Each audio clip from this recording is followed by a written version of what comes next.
दोस्तों, मुझे पता है आप सब लॉकडाउन में बोर हो रहे हैं, तो मैं आपकी बोरियत दूर करने के लिए लाया हूँ hello app, India's leading social media platform. Hello app पे आपको मिलेंगे trending news, funny, educational, cooking, dance और भी बहुत सारे वीडियोस। इसके अलावा latest updates of your favourite celebrities. तो देर किस बात की है, अभी डाउनलोड करो हेलो ऐप और करें अपनी बोरियत का खात्मा। कामचोर देवरानी।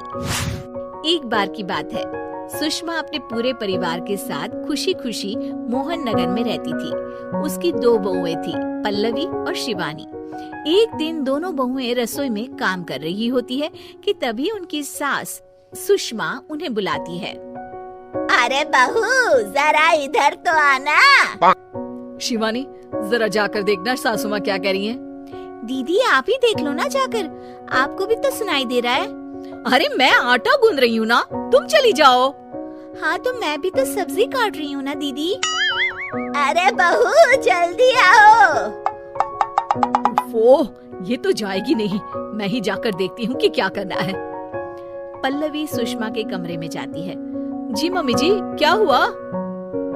शाम को घर पर कुछ मेहमान आने वाले हैं, तो तुम अच्छा सा खाना बना लेना बहू।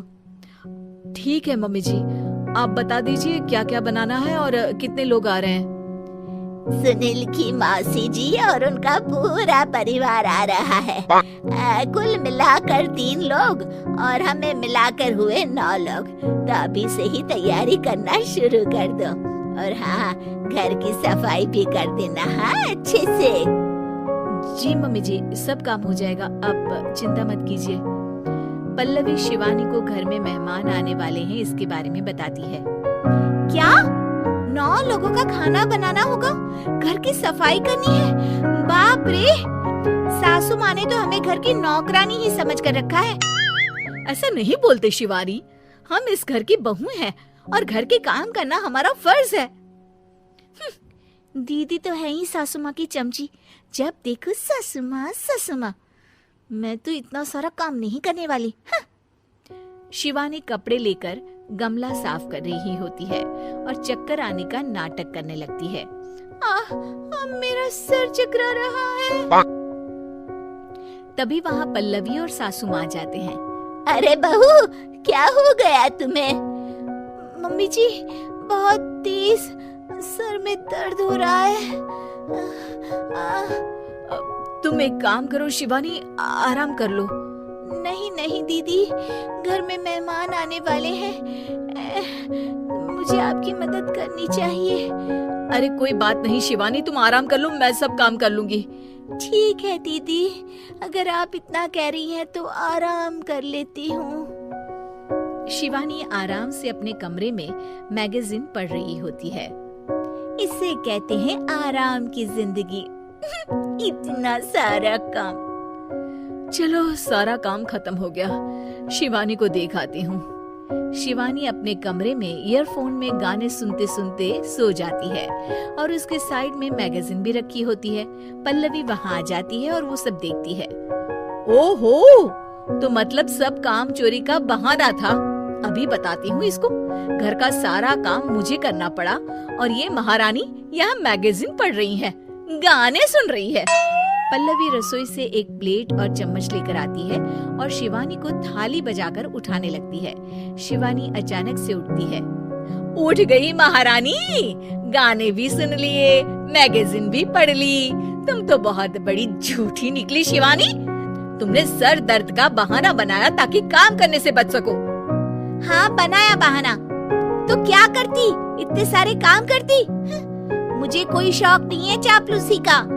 क्या चापलूसी? तुम्हें लगता है कि मैं सारे काम चापलूसी के लिए कर रही हूँ? और नहीं तो क्या। तभी वहाँ सासू माँ आ जाती है। अरे बहू, वो लोग बस आने ही वाले हैं, तुम तैयारियां कर लो। जी सासू माँ, तुझे तो मैं बाद में देखती हूँ। सब खाना खाने बैठते हैं और खाना शुरू करते हैं। तभी सुनील की मौसी बोलती है। वाह भाई वाह, खाना तो बहुत ही अच्छा बना है सुषमा जी, एक एक चीज में क्या स्वाद है। ये सुनकर शिवानी मुंह बना लेती है। उसे अपनी जेठानी की इतनी तारीफ रास नहीं आती। आपकी बहुएं तो बहुत ही अच्छा खाना बनाती हैं। हाँ, बनाती तो दोनों ही अच्छा है, पर आज ना ये सारा खाना बड़ी बहू ने बनाया है। छोटी बहू की तबीयत ठीक नहीं थी, सो इसलिए। मानना पड़ेगा सुषमा जी, आपकी बड़ी बहू तो बहुत ही गुणवान है। पल्लवी की तारीफ सुनकर शिवानी को जलन होती है। पल्लवी ये सुनकर खुश हो जाती है और शिवानी की तरफ देखकर उसे चिढ़ाती है। कुछ देर बाद मेहमानों के जाने का वक्त हो जाता है। मौसी जी सबके लिए उपहार लाई होती है। वो सबको शगुन के पैसे देती हैं और अंत में पल्लवी के पास आती है। तुम्हारे लिए शगुन का लिफाफा तो है ही, पर बहू तुम्हें एक और उपहार भी मिलेगा इतना अच्छा खाना बनाने के लिए। मौसी अपने सोने के कंगन निकालकर पल्लवी को पहना देती है। ये लो, ये मेरे मनपसंद कंगन है, अब से ये तुम्हारे हुए। धन्यवाद मौसी जी। ये देखकर शिवानी तो पूरी तरह से जल जाती है और गुस्से से रसोई में चली जाती है। तभी वहाँ पल्लवी आ जाती है और उसे अपने कंगन दिखाने लगती है। देवरानी जी, अब आपका सर दर्द ठीक तो है ना? मुझे लगता है कि अब सर दर्द शुरू हो गया होगा आपका।